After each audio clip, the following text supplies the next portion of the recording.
Well, tropical trouble could be on the horizon for the Gulf of Mexico. Let's take a look at the details at what we're expecting for this upcoming week here in the Gulf of Mexico.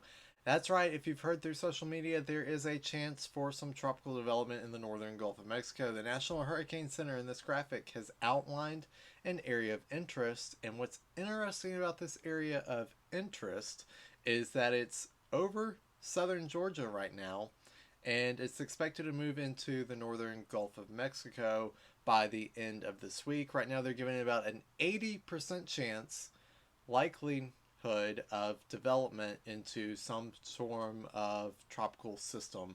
Right now, it looks like it's most likely going to be a tropical depression at this point as we head towards the end of this week. Why is this an area of concern? Well, because of where this low pressure system is moving to. It's getting ready to move out into open Gulf waters over the next couple of days. And those Gulf water temperatures, are close to 80 degrees and higher. Some buoy locations from NOAA reporting close to 87-degree temperatures out there, water temperatures wise. So that's a lot of energy for these storms to be able to use. So, what can we expect with this system? Well, a tropical depression is likely to form towards the latter end of this week. Right now, it doesn't look like it will become a storm. It will stay a depression as it moves towards the Texas, Louisiana coastline over the weekend and into early next week. What else can we expect with this system? Well, locally heavy rainfall along the Gulf Coast, and the Gulf Coast needs to watch this system closely because things can change and develop rapidly once things get out into these warm Gulf waters. So here's what we're projecting right now from the Weather Prediction Center, and this is a NOAA product. We're looking at rainfall potential across the Gulf Coast from July 14th to July 16th. So we're looking at a very short period, and we're looking at some places that could see up to 3 to 5 inches of rainfall.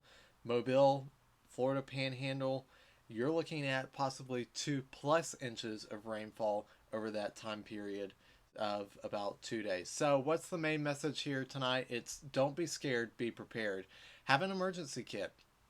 If you live in an area that's prone to tropical systems or hurricanes, you need to already have that emergency kit in place already, as we are well into hurricane season as we head towards August and into September, October, and then finally wrapping up hurricane season in November.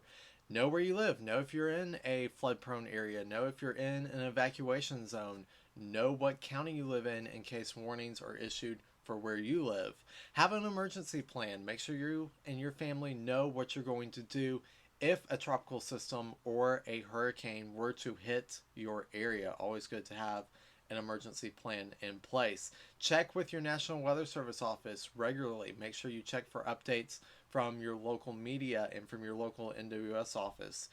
And visit hurricanes.gov for further details on how to prepare for hurricanes and tropical systems, as well as the latest updates on any tropical developments in the Atlantic. I'm meteorologist Aaron Ayers, and this is a tropical update.